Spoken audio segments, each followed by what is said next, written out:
नमस्कार दोस्तों, the Hindu tales YouTube channel पर आपका स्वागत है। दोस्तों, यह बहुत कम ही लोग जानते हैं कि महाभारत युद्ध के दौरान कौरवों के सेनापति भीष्म ने एक दिन पांचों पांडवों का वध करने की प्रतिज्ञा ले ली थी। जब यह बात पांडवों को पता चली तो वह भी चिंतित हो गए।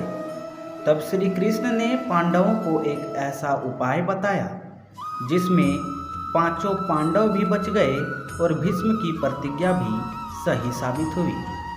तो दोस्तों, आइए जानते हैं कि श्री कृष्ण ने पांडवों को भीष्म से कैसे बचाया।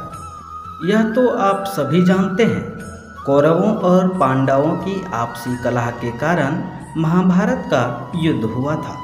महाभारत के युद्ध में कौरवों ने भीष्म को अपना सेनापति बनाया था, लेकिन पितामह भीष्म जितना कौरवों से प्रेम करते थे उतना ही वे पांडवों से भी स्नेह करते थे।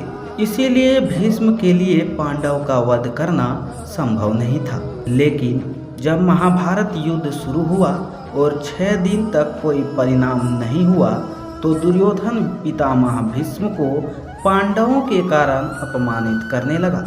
दुर्योधन को लगता था कि पितामह भीष्म युद्ध तो मेरे पक्ष से कर रहे हैं, लेकिन इस युद्ध में वह जीत पांडवों की चाहते हैं। दुर्योधन की बार बार व्यंग्य से पितामह भीष्म ने क्रोधित होकर एक दिन युद्ध के मैदान में यह घोषणा कर दी कि कल मैं पांडवों का वध करूंगा। यह बात जब पांडवों को मालूम हुई तो वे सभी चिंतित हो गए। पांचों पांडव यह जानते थे कि हम में से कोई भी पितामह को युद्ध में पराजित नहीं कर सकता है। इसीलिए पितामह भीष्म के क्रोध से बचने का उपाय जानने के लिए सभी पांडव द्रौपदी सहित भगवान कृष्ण के कक्ष में गए और उन्होंने पितामह के प्रतिज्ञा के बारे में बताया।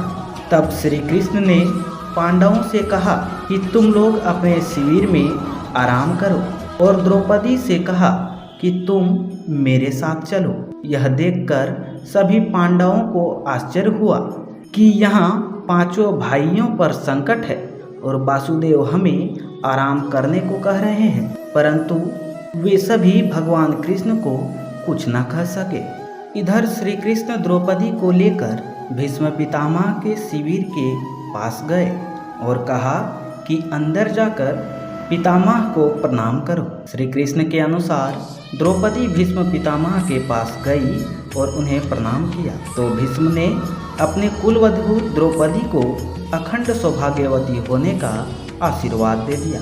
इसके बाद भीष्म ने द्रौपदी से पूछा कि तुम इतनी रात यहाँ अकेली कैसे आई हो? क्या वासुदेव कृष्ण तुम्हें यहाँ लेकर आए हैं?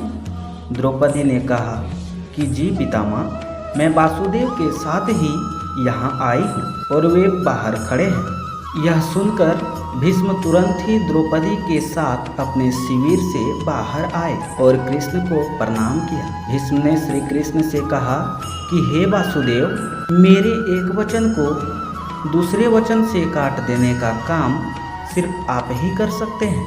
इसके बाद श्री कृष्ण ने भी प्रणाम किया। फिर द्रौपदी अपने शिविर की ओर चल दिए। रास्ते में श्री कृष्ण ने द्रौपदी से कहा कि अब सभी पांडवों को जीवन दान मिल गया है। बड़ों का आशीर्वाद कवच की तरह काम करता है, इसे कोई अस्त्र शस्त्र भेद नहीं सकता।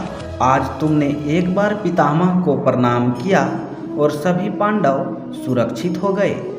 अगर तुम रोज पितामह भीष्म, धृतराष्ट्र, द्रोणाचार्य, कृपाचार्य आदि को प्रणाम करती और दुर्योधन दुश्मन की पत्नियां पांडवों को प्रणाम करती तो आज इस युद्ध की स्थिति ही नहीं बनती।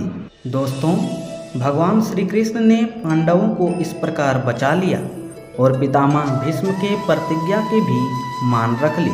तो दोस्तों, अगर आपको हमारी वीडियो अच्छी लगती है तो सब्सक्राइब करके बेल आइकन को प्रेस करें। साथ ही दोस्तों, वीडियो को एक लाइक जरूर कर दें। दोस्तों, अगर आप भगवान कृष्ण के परम भक्त हैं तो कमेंट में ज़रूर लिखिए। राधे राधे।